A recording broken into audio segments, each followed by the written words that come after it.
Tapi kalau antum sudah ke sini, maka Anda tidak akan pernah pindah tempat kemana-mana lagi. Karena itu Allah menyebut yang ini lebih utama, karena yang utama itu tidak akan pernah berubah. Dari bumi, kalau kita meninggalkan bumi, meninggalkan dunia, pindah kemana? Wallahu a'lam. Gak ada tempat namanya wallahu a'lam.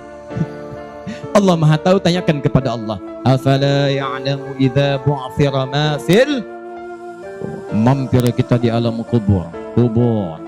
Alamnya disebut dengan pemisah, barzakh, bainahuma barzakhul la yabghiyan.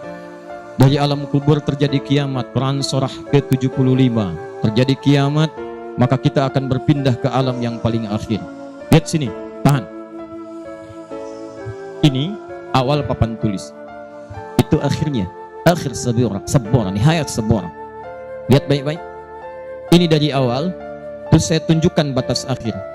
Kalau di akhir itu masih ada tempat yang lain, jalan yang lain, ruang yang lain, maka kalimatnya disebut dengan akhir. Idhab anta ila akhiril bab. Pergi ke pintu yang terakhir itu.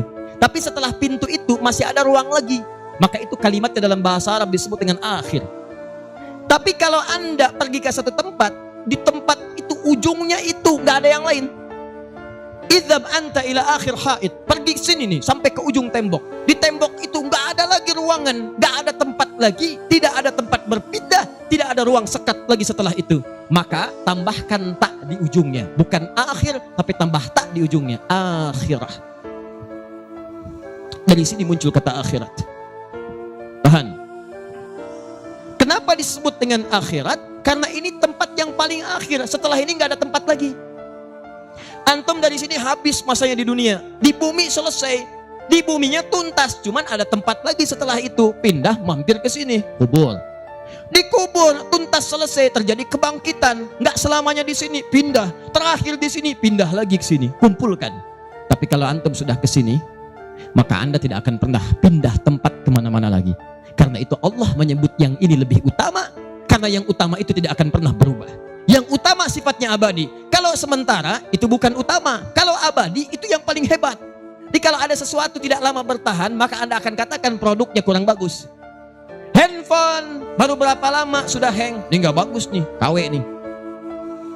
Ya, beli kulkas berapa lama rusak, nggak bagus. Tapi yang bertahan lama, yang sifatnya bagus, maka Anda katakan ini yang paling hebat. Ada alam yang saat Anda masuk ke dalamnya, maka dia tidak akan berpindah-pindah, tidak berubah lagi. Selamanya abadi. Maka itu alam yang paling hebat, disebut dengan akhirah. Maka Allah katakan, ini tempat yang pertama. Dalam bahasa Arab disebut dengan ula. Yang pertama, ula, al-ula. Ini yang terakhir, ini yang abadi, yang paling hebat. Maka turun kalimat langsung firman Allah. Walal akhiratu khairul laka minal. Ini tempat yang paling hebat. Sebab kalau Anda kaya di sini, kaya di akhirat, selamanya akan kaya. Karena nggak pindah-pindah lagi. Tapi kalau Anda kaya di sini, kaya nih di sini nih. Silahkan kumpulin harta sebanyak-banyaknya. Rumah seluas-luasnya, mobil seragam-ragamnya, kumpulkan silahkan. Cuman mohon maaf, saya infokan dari sekarang. Kalau Anda sudah meninggalkan ini, maka semua yang Anda bawa di kehidupan ini akan ditinggalkan pula. Jangankan ke sini pun nggak akan ikut. Karena setiap alam punya sifat yang berbeda. Silahkan ambil contoh. Ada di antara Anda orang paling kaya se-Jawa Tengah misalnya. Harta banyak, maaf, rumah mewah, mobilnya berlimpah, Ferrari ada, Lamborghini ada, Lamborghini juga ada. Ya kumpulin semua, pakaian membentang dan seterusnya. Pertanyaan saya, apakah saat meninggalkan dunia, meninggalkan bumi, apa yang dimiliki itu dibawa ke alam kubur? Demi Allah saya katakan, saya belum pernah melihat orang ada meninggal dikubur sama mobilnya. Ada. Belum pernah saya lihat ada orang meninggal berwasiat. Tolong ya di alam kubur, kalau bisa luasin aja seperti di dunia. Kalau bisa bikin kuburan untuk saya luasnya 3 hektar, kasih kamar dalamnya. Ya, kasih lampu biar terang. Gak ada. Semua sifat dunia akan tertinggal di sini. Selesai. Demi Allah saya katakan, selesai di sini. Karena itulah orang yang meninggalkan dunia maka disebut dengan kalimat telah meninggal dunia.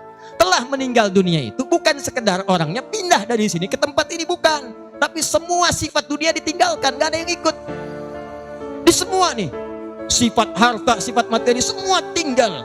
Yang dibawa hanya bekal yang cukup untuk ke tempat berikutnya. Karena bekal yang ini beda dengan yang sebelumnya. Maka kalau Anda kaya di sini, cuman di sini aja kayanya. Begitu selesai kayanya, habis, di sini statusnya sama. Almarhum. Tapi kalau Anda kaya di sini, maka akan kaya selamanya. Kalau Anda fakir di sini, maka Anda akan fakir selamanya. Tapi kalau Anda disebut miskin di sini, gak usah takut. Karena ketika kehidupan itu berakhir, statusnya hilang, maka baik miskin ataupun kaya, semua akan mendapatkan gelar yang sama. Tidak ada pengaruhnya. Cuma di sini perbedaannya. Nah, sekarang pilihan saya, pertanyaannya, pilih mana? Satu, kaya dunia, miskin akhirat, atau yang kedua, miskin dunia, kaya akhirat. Tidak ada pilihan ketiga dan gak usah protes. Cuma dua. Kaya dunia, miskin akhirat, atau miskin dunia, kaya akhirat. Satu apa dua?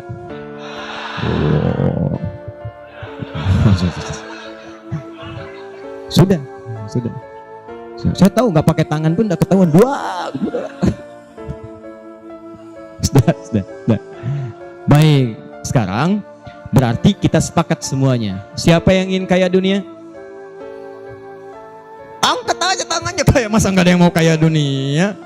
Harus kaya. Kalau nggak kaya bagaimana bisa zakat? Zakat itu kan wajib. Kalau nggak ada uangnya bagaimana bisa zakat? Bagaimana bisa haji, bisa umrah? Kan mesti ada bekalnya. Jelas sampai sini? Baik, siapa yang mau kaya dunia? Masya Allah. Siapa yang mau kaya akhirat? Itu yang kita inginkan. Ya, jadi kalau bisa ada dua, kenapa pilih satu? Yang tadi, kalau bisa dunia itu kaya, akhirat kaya, itu maksud saya. Kenapa harus tepuk tangan? Maksud saya, kalau bisa dunia kaya, akhirat kaya, kenapa mesti pilih salah satu? Paham?